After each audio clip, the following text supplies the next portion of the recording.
Hey guys, what's up? My name is Shadul Khanuri and I'm a graduation student. So, I want to be a physics teacher in my future, and that is why I'm here with this lecture series of physical thermodynamics for degree students. So, as you can see, here the reference book I'm using is Heat and Thermodynamics by Mark Zemsky and Richard H. Ditterman. So, without further ado, let's get going.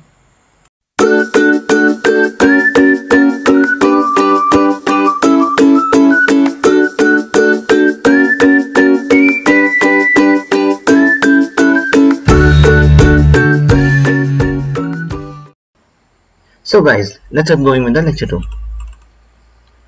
The second lecture में हम लोग पढ़ने वाले हैं enthalpy and Joule Thomson effect. अब enthalpy क्या होती है, बेसिक डेफिनेशन उसकी. Enthalpy is a thermodynamic quantity equivalent to the total heat content of the system. ये क्या होता है कि ये किसी भी सिस्टम का जो टोटल हीट कंटेंट होता है उसके बारे में बताती है. अब हीट कंटेंट को आप इंटरनल एनर्जी से वो मत कंफ्यूज मत करना. इंटरनल एनर्जी में आपके पास वो भी आता है क्या, ये काइनेटिक एनर्जी और केमिकल पोटेंशियल एनर्जी. ठीक है, तो ये इसका मैथमेटिकल एक्सप्रेशन है H is equal to U plus P V. अभी हम आगे यूज करने वाले हैं. ओके, नाउ अब थ्रॉटलिंग प्रोसेस और जूल थॉमसन एक्सपेंशन या जूल थॉमसन इफेक्ट. जूल और थॉमसन ने, एज आई रिकॉल यू कि केमिस्ट्री में हमने पिछले सेमेस्टर में पढ़ा था कि जूल और थॉमसन ने किसी भी एक आइडियल गैस को जब एक एडियाबैटिकली एक्सपैंड किया था तो उसका टेम्परेचर ड्रॉप होता है, ये फिनोमेना ऑब्जर्व किया था. तो थोड़ा बहुत इसी इफेक्ट का यूज करके हम यहाँ पर एक एक्सपेरिमेंट करते हैं. जैसा कि आप यहाँ एक एपरेटस देख सकते हैं कि यहाँ पर हमारे पास क्या है, ये जो पूरा सिस्टम है ये हर वॉल्व एडियाबैटिक है. ओके, और ये जो ये जिसमें अलग टाइप की लाइन है सीधी सीधी वाली, ये पोरस प्लग है. इनको पी से डिनोट कर रहा हूँ. पोरस प्लग क्या होता है कि ऐसी वॉल है कि इसके आर पार जो गैस पार्टिकल्स है वो जा सकते हैं. अब इनिशियली क्या है कि देखो ये राइट साइड वाला जो ये पंप है या जो पिस्टन है ये बिल्कुल इस दीवार पे चिपका हुआ है. ओके, अब क्या है कि ये वाला पिस्टन इधर है तो यहाँ पर एक प्रेशर है पी आई और वॉल्यूम है वी आई. अब हमने क्या किया कि हम यहाँ से प्रेशर अप्लाई करेंगे, मीन्स फोर्स अप्लाई करेंगे और इसको धक्का मारेंगे इधर को, साथ ही साथ हम इसको इधर खींचेंगे. ओके, अब इस सिचुएशन को थोड़ा आइडियलाइज करने के लिए हम क्या करेंगे कि हम, ताकि हम कैलकुलेशंस को इजी बना पाए, कि जो ये पी आई है इसको कांस्टेंट रखा जाएगा जब तक ये यहाँ ना चिपक जाए. मतलब पूरी प्रोसेस जब ये यहाँ से यहाँ चिपका, मीन्स यहाँ से यहाँ पहुंचा, ये वाला पिस्टन आप देख रहे होंगे, ये वाला पिस्टन जो ये पिस्टन जब यहाँ से और ये फाइनल कंडीशन पे पहुंचा तो ये कांस्टेंट प्रेशर रखा गया फ्रॉम हेयर टू हेयर. और जब हमने इसको इधर को खींचा तो यहाँ पर जो इधर वाला पार्ट था या जो पी एफ था ये कांस्टेंट रखा गया. मतलब ये देख सकते हो आपकी इन दोनों को ऐसे मूव किया कि जो लेफ्ट हैंड साइड का प्रेशर था वो भी अपने में कांस्टेंट रहा और जो राइट हैंड प्रेशर का, वो राइट हैंड साइड का प्रेशर था वो भी कांस्टेंट रहा. बट इससे ये कंफ्यूज मत करना कि वो इक्वल है, अलग अलग प्रेशर्स हैं. वो अलग अलग प्रेशर्स थे, बट ये था कि उन दोनों को, मतलब पी आई को पी आई रहने दिया गया और पी एफ को पी एफ रहने दिया गया. ऐसे किसका है इसको. ओके, तो अब हमने क्या किया, फर्स्ट लॉ ऑफ थर्मोडायनेमिक्स का थोड़ा मॉडिफिकेशन करने के बाद हमको ये मिला है कि जो चेंज इन इंटरनल एनर्जी होगा यू एफ माइनस यू आई, वो इज इक्वल टू होगा वर्क डन प्लस हीट, है ना. अब देखो जो हीट है क्यू, हीट नॉर्मली फ्लो से डिनोट होती है, तो यहाँ पर डेल्टा साइंस आने चाहिए थे. तो हम यहाँ पर डेल्टा साइंस लगाएंगे थोड़ा अंडरस्टैंडिंग को अच्छा बनाने के लिए, पर उनका मतलब एक ही था. ओके, तो ये W है, तो ये delta W means work done in this entire process is equal to क्या हो जाएगा, integration of V I to zero. देखो कहाँ से जा रहे हैं, इनिशियल वॉल्यूम से जीरो तक. मतलब इनिशियल वॉल्यूम इनिशियली वी आई था, फाइनली जीरो हो गया क्योंकि हमने दीवार पे वो चिपका दिया बिल्कुल. ठीक है, अब क्या हुआ कि फिर minus integration of zero to V I P F D V. अब देखो फाइनल वॉल्यूम क्या था, पहले जीरो था, वहां से वी एफ तक गया. ओके, अब अगर हम इस इक्वेशन में देखें तो पी आई हमको पता था कि P I through out the integration constant रहेगा, क्योंकि हमने ऐसा ही इसी तरीके से वो प्रोसेस की ताकि हमारे लिए कैलकुलेशन आसान पड़े, और पी एफ भी कांस्टेंट था. तो इनको हम बाहर ले लेंगे और इंटीग्रेशन करने के बाद हमको क्या मिलेगा, W is equal to minus P F V F minus P I V I. ठीक है, अब सिंस हमने एक एडियाबैटिक प्रोसेस कंसीडर की है तो ये Q वाला टर्म होगा जीरो, क्योंकि एडियाबैटिक प्रोसेस में हीट फ्लो नहीं होती है। ठीक है, तो अब हम फर्स्ट इक्वेशन से और ये जो सेकंड इक्वेशन है इन दोनों को इक्वेट कर सकते हैं। क्यों? दोनों साइड दोनों W के इक्वल में W है तो W की वजह से हम दोनों को इक्वेट कर देंगे। अब क्या होगा, अब ऊपर वाली इक्वेशन से हमको क्या मिला, ये देखो हम दोनों ने इन दोनों इक्वेशन को इक्वेट किया, तो अब थोड़ा ट्रांसपोजिंग करने के बाद हमारे पास ये term I ui plus P I V I is equal to U F plus P I V I. तो इससे हमको मिला कि थ्रॉटलिंग प्रोसेस की पहली प्रॉपर्टी है कि जो इनिशियल एंथैल्पी है वो फाइनल एंथैल्पी के इक्वल आती है। बट यहाँ पे एक ट्विस्ट है, जो आप देख सकते हो कि पोरस प्लग है, तो जब इसके थ्रू गैस गई होगी तो फ्रिक्शन की वजह से कुछ हीट इवॉल्व हुई होगी, है ना, तो उसकी वजह से क्या हुआ होगा, एंथैल्पी में चेंज आया होगा। तो during the process entirely enthalpy constant नहीं रहती है, बस जो इनिशियल एंथैल्पी है फाइनल एंथैल्पी पे उतनी होती है। Okay, I hope that's clear. अब हम चलेंगे थोड़ा रियल लाइफ सिनेरियो पे। ओके, जो हम रियल लाइफ में इसका यूज करते हैं, ये जो आपके पास यहाँ पे पंप आपको दिख रहा होगा, ये पंप है। इसने क्या किया हुआ है कि जो कंटिन्यूअसली राइट हैंड साइड में लोअर प्रेशर बनाया हुआ है और लेफ्ट हैंड साइड में हायर प्रेशर बनाया हुआ है इस तो, और यहाँ पर जो पी है ये पोरस प्लग है। अब देखो ये एपरेटस कहाँ यूज होता है, आपके रेफ्रिजरेटर्स में। इसमें जूल थॉमसन इफेक्ट का यूज करके एडियाबैटिकली जो हमने इस गैस को यहाँ एक्सपैंड करते हैं तो वो टेम्परेचर एब्जॉर्ब, मतलब हीट एब्जॉर्ब करती है, सॉरी टेम्परेचर नहीं बोलते उसको, हीट को एब्जॉर्ब करती है और टेम्परेचर फॉल हो जाता है। तो इसी वजह से आपके रेफ्रिजरेटर में क्या होता है कि बर्फ जमती है। अब रियल लाइफ सिनेरियो में एंथैल्पी का एक्सप्रेशन ये बनेगा, चेंज इन एंथैल्पी का, when there is a small change in enthalpy dH is equal to du plus pdv plus vdp। ये vdp देखकर जरा घबरा मत जाना, क्योंकि ये vdp क्या होगा, देखो हमने जो एंथैल्पी निकाली थी H is equal to क्या था, u plus pv।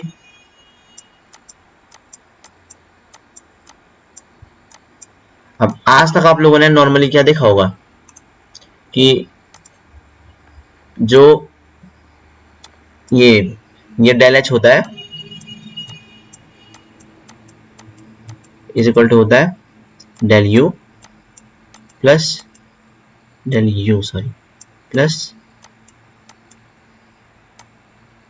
पीडीवी। तो पीडीवी क्यों होता है, एक्चुअली देखो डिफरेंशिएशन अगर हम इसका करेंगे तो देखो दो फंक्शंस है ना, तो प्लस वीडीपी तो आना चाहिए, है ना, from simple math, from simple calculation VDP भी आना चाहिए, पर ये वीडीपी ज्यादा का है। अब देखो हम नॉर्मली क्या करते हैं, एटमॉस्फेयर में कोई भी प्रोसेस करते हैं या कोई भी स्टडी करते हैं, तो जो एटमॉस्फेयर क्या होता है उसमें हमेशा 1 atm प्रेशर अवेलेबल होता है, इसलिए हम नॉर्मली इस जो लास्ट वीडीपी वाले टर्म है इसको इग्नोर कर देते हैं। मतलब तो क्योंकि देखो डीपी तो जीरो हो जाएगा, क्योंकि जो चेंज इन प्रेशर है वो तो नहीं होगा, प्रेशर कांस्टेंट रहेगा। ठीक है, I hope you got this all concept. तो चलते हैं अब नेक्स्ट इक्वेशन पे। अब नेक्स्ट इक्वेशन हमारे पास क्या है, D Q is equal to D U plus P D V. अब देखो हीट फ्लोन, अब अभी हमने उसकी एडियाबैटिक प्रोसेस की बात नहीं की है। For a general thermodynamic process D Q is equal to D U plus P D V, ये हमने प्रीवियसली थर्मोडायनेमिक्स में उससे डिराइव किया, फर्स्ट और सेकंड लॉ और जो कुछ थ्योरी पढ़ी थी हमने 11th-12th में। ठीक है, तो हम यहाँ इस इक्वेशन से इसमें सब्सटीट्यूट करेंगे डी क्यू को, तो क्या हो जाएगा हमारे पास डी क्यू का और वीडीपी में हमारे पास क्या डेल एच के लिए रिलेशन आ गया। ओके, ये रिलेशन हमारे पास आ गया। अब हमने क्या था, दोनों साइड को dt से डिवाइड कर दिया, तो हमारे पास आ गया ये del H by del T is equal to del Q by del T plus VDP over dt। अब अगर हम इस टर्म की बात करें, ये वाली, अब del Q by del T क्या होता है, स्पेसिफिक हीट कैपेसिटी। ओके, वो इज इक्वल टू क्या होता है, देखो यहाँ पर मैंने लिखा भी इसका फॉर्मूला, इसका जनरल फॉर्मूला होता है कि C is equal to heat supplied by per increase in temperature, तो हम इसको स्पेसिफिक हीट बोल सकते हैं। अब एट अ कांस्टेंट, अब देखो हमारे पास नॉर्मली स्पेसिफिक हीट के स्पेशलाइजेशन दो टाइप्स आते हैं, एक Cp आता है, सॉरी Cp आता है और एक Cv आता है। अब एक चीज देखो आप लोग, अगर आप यहां पर से प्रेशर कांस्टेंट कर देते हैं तो क्या हो जाएगा, ये वाला टर्म जीरो हो जाएगा, है ना, ये VdP और dt वाला है ना, ये टर्म जीरो हुआ तो क्या हो जाएगा, del H by del T at constant pressure equals del Q by del T at constant pressure is equal to CP. Okay, क्योंकि अभी मैंने आपको बताया ऐसे हुआ। अब अगर आप इसमें वॉल्यूम कांस्टेंट करते हो, ठीक है, तो यहां ऊपर से क्या होगा, वॉल्यूम कांस्टेंट कर दिया अगर आपने इसमें, इस टर्म में स्टार्टिंग में, तो क्या हो जाएगा, ये टर्म जीरो हो जाएगी, है ना। फिर हमारे पास क्या बच जाएगा, इस टर्म को नेग्लेक्ट करना पड़ेगा क्योंकि चेंज इन वॉल्यूम जीरो हो जाएगा। तो हमारे पास आ जाएगा del H is equal to D U plus VDP. ठीक है, वीडीपी आके अब ऐसे ही सिमिलर डेरिवेशन जाएगा और हमारे पास सीपी आ जाएगी। उस डेरिवेशन को आप लोग खुद ट्राई कीजिएगा, अगर कुछ हेल्प चाहिए होगी तो मैं उस पर भी सेपरेट वीडियो बना दूंगा, आप कमेंट बॉक्स में मेंशन कर दीजिएगा। ओके, नाउ फ्रॉम, ये देखो हमारे पास ये सेकंड प्रॉपर्टी आ गई थी सीपी के लिए, ऐसे ही हम सीपी भी निकाल सकते हैं। From relationship between H and Q, अब एच और क्यू के बीच में हमने ये रिलेशनशिप निकाला है यहाँ पे, ये अब इस रिलेशनशिप से हमको क्या आइसोबारिक के लिए ना, अब देखो हमने आइसोबारिक प्रोसेस मतलब क्या होता है, बार, देखो इसको रिलेट, इसको याद करने का तरीका क्या है, आइसोबारिक, बार किसकी यूनिट होती है, प्रेशर की ना, तो मींस कांस्टेंट प्रेशर। अब कांस्टेंट प्रेशर है तो वीडीपी वाला term zero, del H is equal to del Q. तो देखो final minus initial is equal to क्या हो जाएगा, QP, means heat flowing at constant pressure. अगर यहाँ पे डेल्टा साइन नहीं है तो इससे कंफ्यूज मत होना, लगाने से कोई ज्यादा फर्क नहीं पड़ता है। तो ये क्या है, heat flowing in constant, heat flowing under constant pressure is equal to change in enthalpy. तो ये जो एंथैल्पी हमारे ये मेजरेबल क्वांटिटी है, इसका इसका जो डिफरेंस होता है final enthalpy minus initial enthalpy, हमको ये बताता है कि कितनी हीट एब्जॉर्ब या इमिट हुई है। ठीक है, अब यहाँ पर से कुछ पॉइंट्स हैं कि फॉर आइसोक्रोनिक प्रोसेस, अब आइसोक्रोनिक प्रोसेस होती है जिसमें वॉल्यूम कांस्टेंट होता है, the heat is the flow of internal energy. अब देखो आइसोक्रोनिक प्रोसेस अगर आप वॉल्यूम कांस्टेंट कर देंगे तो आप यहाँ ये जो ऊपर के तीन रिलेशन है, ये तीनों, इनका यूज करके आप आराम से इस कंक्लूजन पा सकते हैं। अब खुद से थोड़ा इस पे अपना वो यूज कीजिएगा, क्या डेरिवेशन स्किल्स, तो आप आराम से निकाल पाएंगे कि for isochronic process the heat is the flow of enthalpy. अब इस स्टेटमेंट का मतलब क्या है, देखो जो सेकंड स्टेटमेंट है, for isobaric process heat is the flow of enthalpy, heat is the flow of enthalpy का मतलब क्या है कि जो हीट है वो इक्वल टू है, देखो H F minus H I है ना।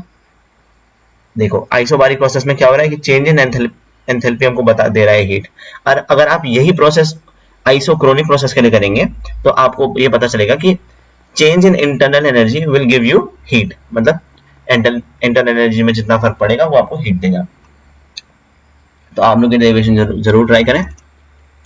नाउ अब हमारे पास क्या आता है, कुछ इंपॉर्टेंट डेफिनेशंस आते हैं।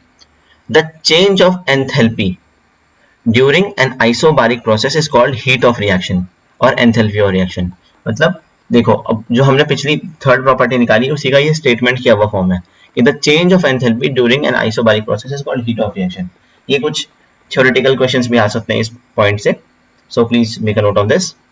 अब फर्स्ट स्टेटमेंट आपको समझ में आ गया।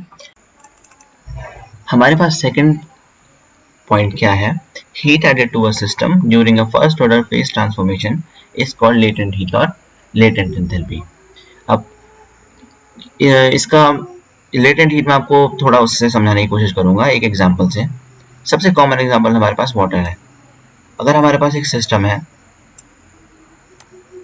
सपोज हमारे पास पानी का सिस्टम है जिसमें केवल पानी है, मींस वाटर है, तो क्या होता है कि जब हम इसको, ये माइनस टेम्परेचर से इधर है और यहाँ प्लस टेम्परेचर जा रहा है, ठीक है, ये इस एक्सिस पर हम टेम्परेचर प्लॉट कर रहे हैं, इस पे हम हीट प्लॉट कर रहे हैं। तो अगर हम इस पे इसको हीट सप्लाई करते रहेंगे तो एक पॉइंट ये जो 0 डिग्री सेल्सियस आता है ना, इस पे क्या होता है कि यहाँ पे लिक्विड वाटर और सॉलिड वाटर इक्विलिब्रियम में होता है, मतलब ना ये पूरा लिक्विड होता है ना पूरा सॉलिड होता है। अब क्या होगा कि अगर हमको उसको पूरी तरीके से सॉलिड में कन्वर्ट करना है तो कुछ अमाउंट ऑफ हीट तो देना पड़ेगा। तो क्या होता है, जब तक उसको ये वो अमाउंट ऑफ हीट नहीं मिलता है कि ये कंप्लीटली सॉलिड में ट्रांसफॉर्म हो जाए, इसका टेम्परेचर इंक्रीज नहीं होता है। तो जैसे इसको ये हीट मिल जाता है उसके बाद इसका टेम्परेचर फिर से इंक्रीज होने लग जाता है, पर ये क्या होता है फिर लिक्विड फॉर्म में आ जाता है, ये सॉलिड फॉर्म में। तो वो जो अमाउंट ऑफ हीट यहाँ पे इसको दिया जाता है, मतलब वाटर सिस्टम को चाहिए होता है कंप्लीटली सॉलिड से लिक्विड बनने में 0 डिग्री सेल्सियस पे, उसको बोलते हैं latent heat of melting. Latent heat of melting. तो जो सॉलिड है वो लिक्विड में कन्वर्ट हो रहा है। Get it? आई होप कि आप लोगों को लेटेंट हीट का कॉन्सेप्ट आ गया होगा। नेक्स्ट पॉइंट पर मूव ऑन करते हैं। अब यहाँ पर क्या लिखा है, change of enthalpy for an adiabatic process is given by HF minus HI equals integration of I to F VdP adiabatic process. हाँ, तो ये कैसे आया, ये एक्सप्रेशन कहाँ से आया? अब देखिए हमारे पास ये रिलेशन आया था ना कि HF is equal to DQ plus VdP, है ना। अब देखो एडियाबैटिक प्रोसेस के लिए DQ 0 होता है, मतलब कोई हीट सप्लाई नहीं हो रही होती है, तो DH इज इक्वल टू क्या हो जाएगा, VdP। ओके, अब अगर हमको डेल्टा H निकालना है, मीन्स कि कितनी एंथैल्पी में चेंज आया है ड्यूरिंग द एंटायर प्रोसेस, क्योंकि TH किसी एक इन्फिनिटेसिमली स्मॉल पार्ट के लिए, तो बहुत छोटे पार्ट के लिए होता है, तो फिर हम उसको इंटीग्रेट करेंगे तो हमारे पास डेल्टा H क्या आ जाएगा, integration of I to F, दोनों तरफ हम इंटीग्रेशन लगा रहे हैं इनिशियल टू फाइनल। ओके, ये हमारे पास आ गया, तो ये एडियाबैटिक प्रोसेस कहलाया है। ये प्रॉपर्टी नंबर 4 हो गई। सो अब हम इस ग्राफ की तरफ देखते हैं। ये ग्राफ हमको क्या बता रहा है, ये आइसोट्रोपिक प्रोसेस के लिए है। अब आइसोट्रोपिक प्रोसेस क्या होती है, जो रिवर्सिबल भी होती है और एडियाबैटिक भी होती है। अब जैसे कि हमने अभी तक थ्रॉटलिंग प्रोसेस पढ़ी, वो रिवर्सिबल भी है, क्योंकि देखो अब क्या है कि देखो फिजिकल प्रोसेस है ना टोटली। अब हायर प्रेशर तो आप कहीं भी, अगर हमारे पास ये थ्रॉटलिंग प्रोसेस का सिंपल डायग्राम आ जाए तो देखो, अगर हम इसको इधर पुश कर सकते हैं तो वापस इसको इधर भी तो पुश कर सकते हैं ना, तो ये रिवर्सिबल है। प्लस ये एडियाबैटिक है क्योंकि हमने कंडीशंस के अंदर रखा है उसको। तो ये थ्रॉटलिंग प्रोसेस भी हमारी आइसोट्रोपिक प्रोसेस है। तो work done by adiabatic process is equal to ये है। तो हमारे पास थ्रॉटलिंग प्रोसेस जो आई, उसमें क्या हमको मिला कि जो फॉरवर्ड है, मतलब आगे बढ़ रही है प्रोसेस इधर को, है ना, इनिशियल से फाइनल तक। तो एडियाबैटिक वर्क क्या हुआ, देखो माइनस पीडीवी क्या आया, ये माइनस पीडीवी, तो वो वर्क हुआ जो हमने लगाया, जो हमको वो वर्क करना पड़ा है, इसलिए माइनस हुआ। क्योंकि देखो जब हमने पिस्टन को इधर को मूव किया तो उसके लिए हमने कुछ वर्क निकाल मिला लगाना पड़ा ना, मतलब हमको कुछ पावर लगानी पड़ी उनको, एक को इधर खींचने के लिए, इधर प्रेस करने के लिए। और जो ये इंटीग्रेशन ऑफ VdP है, ये हमको कहाँ से आया, ये जो हमने जब गैस को उस पोरस प्लग के दूसरी तरफ पहुंचाया तो क्या हुआ कि वो पहले हायर प्रेशर पे थी, फिर वो लोअर प्रेशर पे आई। तो लोअर प्रेशर पे जब कोई आइडल गैस एक्सपैंड करती है तो वो वर्क हमको मिला, मीन्स ये वर्क हमको नहीं करना पड़ा, हमको वर्क ये करना पड़ा था और हमको ये वर्क मिला। गैस अपने आप एक्सपैंड हुई जब लोअर प्रेशर वाले रीजन में उससे। ठीक है, तो ये ग्राफ का भी आपको शायद कॉन्सेप्ट समझ आ गया होगा। फिर भी हमेशा क्वेश्चन पूछने के लिए कमेंट सेक्शन में रेडी रहा करो। I will really try my best to answer you all. अब let's look at this diagram, this table means जो हमारे पास मिली हुई है। इसमें हम लोगों को बताया गया कि एंथैल्पी और एंथैल्पी और इंटरनल एनर्जी के बीच में डिफरेंस क्या क्या होता है। ओके, सो ये आपके सारे कंफ्यूजन दूर कर सकती है, इसमें सारे फॉर्मूलाज भी हैं। सो गाइस, आज की वीडियो के लिए इतना ही। Stay tuned for the next one. Till then, my love. Peace.